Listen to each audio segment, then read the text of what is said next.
Welcome back, listeners, to the Hero Whispers. You've all been waiting for this exciting moment. We brought Jaclyn YANGYUEN back into the studio. Hello. Hello! Thank you So so good to much be for here. coming back. Welcome back, sister. Thank you. Thank you for having me again. I'm really honored. I am so honored. I can't wait to finish your story. Well, first of all, it's not going to ever finish, but continue and hear the adventures of what's been going on, and just to refresh the listeners' memories, or if someone's new to the podcast didn't have the pleasure of hearing you before. So she's JLY Music on Instagram. She is a Filipino artist extraordinaire. She is back for an encore presentation with the Hero Whispers. We want her to share her most recent victories, both in work and play. We had Jackie, speak to us before about her music and how she got inspired. She's an engineer by day and a musician by night. An LA-based pop singer-songwriter. Amazing music that she produces. So we wanted her to come back because guess what? She has a new day job. Yeah. And we want to hear that journey.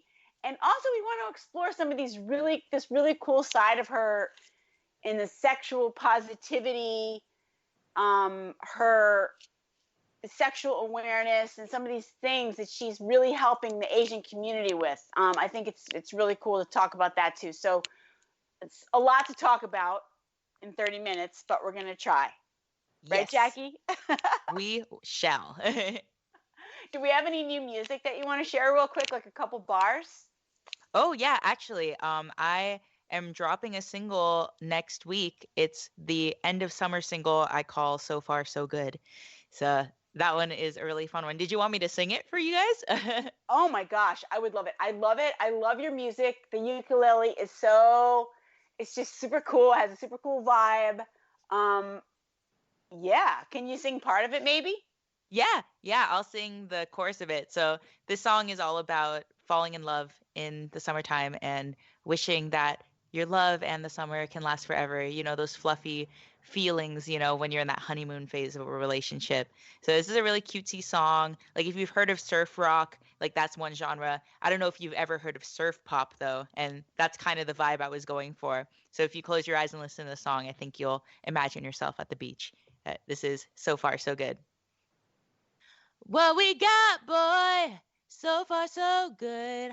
Uh-huh, uh-huh, You got me, boy, thinking we should. Uh-huh, uh-huh, Ooh, dance like nobody's watching. Ooh, chill here without the talking. What we got, boy, so far so good. Uh-huh, uh-huh, Yeah, Nice. imagine a bunch of people singing on the part. That's the part that everyone's supposed to sing along to in the car. Well, hopefully this will drop the same time as the episode, be the single. That would be super cool. We can blow it all up. Be amazing. Congrats on that. I love surf rock, so that's awesome. Can't wait to hear the whole thing. Okay, so we wanted you to come back because there's so much to talk about. First, let's hear. Congrats on your new role, your new day job, which is amazing that you're able to juggle all these things and also find like a full-time job. So that's amazing. Let's hear about that and how you did that. Oh my gosh, it's such a relief, actually. I have been struggling to find the perfect 9 to 5 for my creative goals for the past year and a half. So, like, even when I was at my last job, I was looking for the next 9 to 5 because at the time I was working in theme parks and it was a lot of fun. And I really enjoyed working in audio video, but I realized that the work-life balance wasn't quite there for what I needed. Like, if stuff breaks in a theme park, you got to go in after hours to fix it. So I knew that I need my night times, I need my evenings so that I can go out and perform or write. So that's why I realized that aerospace might be a little bit of a better work-life balance. So I just found out about a month ago that I got a job with Raytheon as a radar systems engineer. And I'm very excited because this is a new industry for me. And I can't say I know much about what I'm going to be doing, and even if I did, I probably wouldn't be able to tell you. But I'm stoked because I think that this will be good for me in terms of being able to fund my projects. It also, I think, gives me some stability and some schedule to stick by, so I really have to use my time efficiently. Plus, like, I don't really want to like screw myself over down the line if, let's say, the music thing doesn't work out and I want a family, and I'm like, oh, I don't have healthcare benefits or as an income or any savings to fall back on. Because let's face it, music doesn't make that much money. So I'm hoping that this can support me in life and adulting and also my future musical endeavors. Wow. That's a huge one. You're right. It's a relief. And it's going to be, and so many of us strive for this balance, from the work and the play. And it's so cool that you like figured it out now. Or at least you're working towards it. I'm not saying it's perfect, but it's so cool. And how did you find the gig? Did you find it through networking, through online? Like, what was your success story there?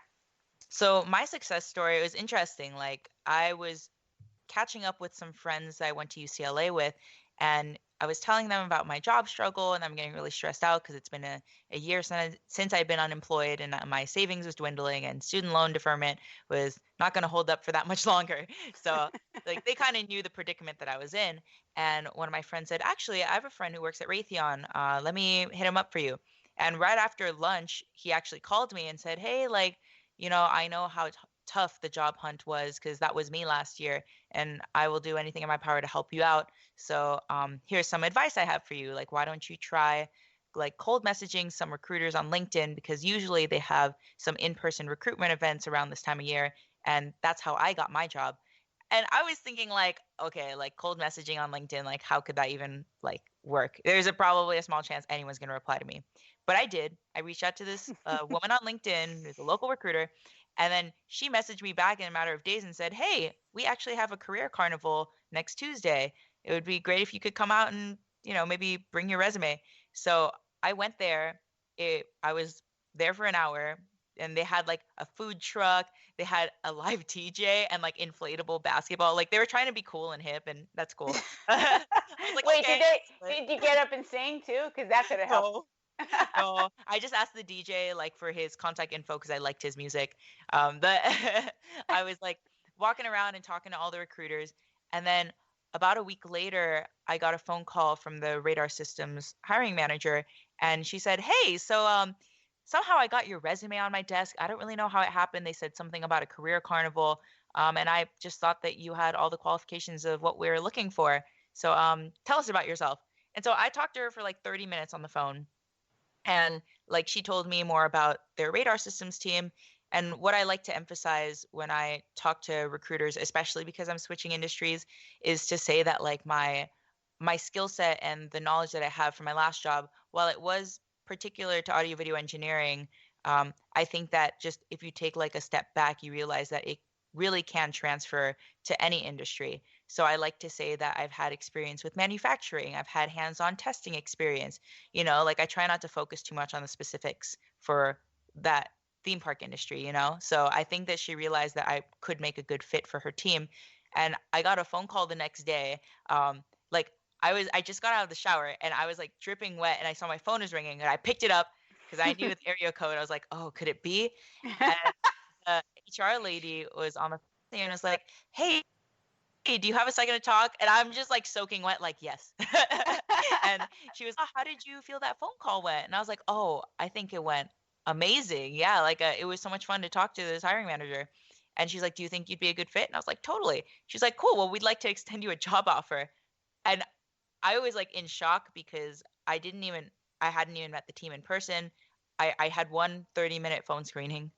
And I'm not going to say that this is typical for everybody, but I guess they really liked me. And like when I was in so much shock, the HR lady was laughing because I was just like, "What? No way!" And she was like, "Give yourself more credit than that, girl." She's like, "I know Katrina, and she doesn't move that fast. She must have really liked you."